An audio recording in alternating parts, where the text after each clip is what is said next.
C'est dans la commune de Grand Dakar, notamment à l'école élémentaire Issa Kane, que le ministre de l'Intérieur, Aly Ngouille Ndiaye, en compagnie des autorités administratives, a démarré sa visite de prospection en lien au scrutin de ce 24 février. Il s'est ensuite rendu au centre de vote El Hadj Demba Ndoye dans la commune de Yoff. Après Dakar, il s'ensuit l'étape d'Nguerkokh, puis celle de Mbour pour s'enquérir de la situation et rassurer sur les dispositions pour un bon déroulement du vote. Au terme de sa visite, Aly Ngouille Ndiaye révèle l'effectivité du processus pour bien entamer le scrutin. Dans tous ces lieux de vote, nous avons vu que d'abord les éléments de sécurité sont sur place et en nombre suffisant, que ce soit aussi bien du côté de la gendarmerie que du côté de la police.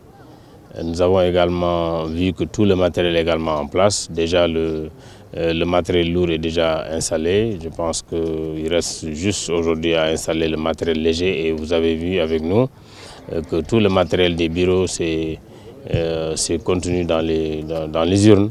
Donc, c'est des kits que nous avons conçus cette année pour chaque bureau de vote. Il ne restera jusqu'à les déployer. Donc, vraiment, ce que nous avons vu, en tout cas, nous réconforte que cette année, tout se passera bien, Inch'Allah. Contrairement aux élections passées, le ministre de l'Intérieur note que les sous-préfets ont vu cette année-ci leur travail s'alléger. Nous avons quand même allégé cette année, je peux dire, le travail des sous-préfets parce que par le passé, à pareil moment, quand vous entrez dans les bureaux des sous-préfets, ils étaient en train de décompter donc, les bulletins pour faire de sorte que l'État soit visiblement égaux sur les tables. Mais cette fois-ci, nous avons déjà fait un préconditionnement à partir de l'imprimerie. Ce qui fait qu'eux, ils savent les paquets qu'ils ont reçus et ils savent pour chaque bureau de vote les tailles des paquets qui leur sont destinés. Donc, ce qui a fait que tous, à l'unanimité, en tout cas, ils ont vraiment apprécié ce qui leur a allégé. Donc, aujourd'hui, déployer le matériel vraiment est devenu plus simple. Selon Aly Ngouille Ndiaye, l'aspect sécuritaire est renforcé pour une bonne sécurisation du scrutin. Par rapport à la sécurité, monsieur le ministre. Vous avez vu vous-même. Je pense que si vous regardez ce bureau-là, vous savez très bien qu'il n'y aura pas de problème de sécurité. Et c'est la même chose partout, dans tous les bureaux. La police ou la gendarmerie, voire même l'armée, donc sont déjà en place. Vous savez, le scrutin, de façon générale, est sécurisé d'abord par l'armée. Parce que habituellement, c'est l'armée qui prenait en charge généralement la zone sud et également pratiquement toutes les anciennes communautés rurales. Et vous savez, en termes de nombre, c'était plus grand que les anciennes communes. Et la police donc, prend les centres urbains là où elle est présente. La gendarmerie également prend dans certains, dans certains départements, certaines communes.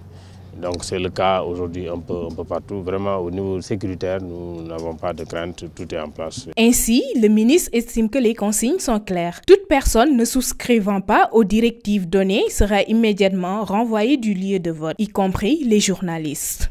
Donc quand vous venez, vous avez normalement une carte d'électeur qui vous permet de rentrer, de justifier en tout cas votre présence dans ces lieux. Donc vous montrez cette carte, on vous laisse rentrer, vous faites la queue correctement, vous votez et après avoir voté, vous sortez du bureau. Vous sortez même du lieu de vote. Donc ça va éviter les attroupements, donc tous les autres comportements qui peuvent en tout cas susciter certaines réactions négatives. On leur a dit que nous avons quand même des mandataires qui sont légalement autorisés à accéder dans les lieux de vote, parce qu'il y a un mandataire par candidat et par lieu de vote, ils peuvent venir, mais même ces mandataires également, leur comportement en tout cas sera apprécié par les responsables des bureaux. Si le comportement est acceptable, il n'y a aucun problème, mais s'il n'est pas acceptable également, ils peuvent les faire sortir. Il en est également de même pour vous de la presse. Avant de rentrer dans ces lieux de vote, vous devez montrer patte blanche et puis voilà, et votre présence également ici sera dictée par votre comportement. Donc je pense que si chacun d'entre nous s'y met, on doit pouvoir organiser cette élection sans difficulté. Ce dimanche se déroulera l'élection présidentielle au Sénégal. 5 candidats seront en lice.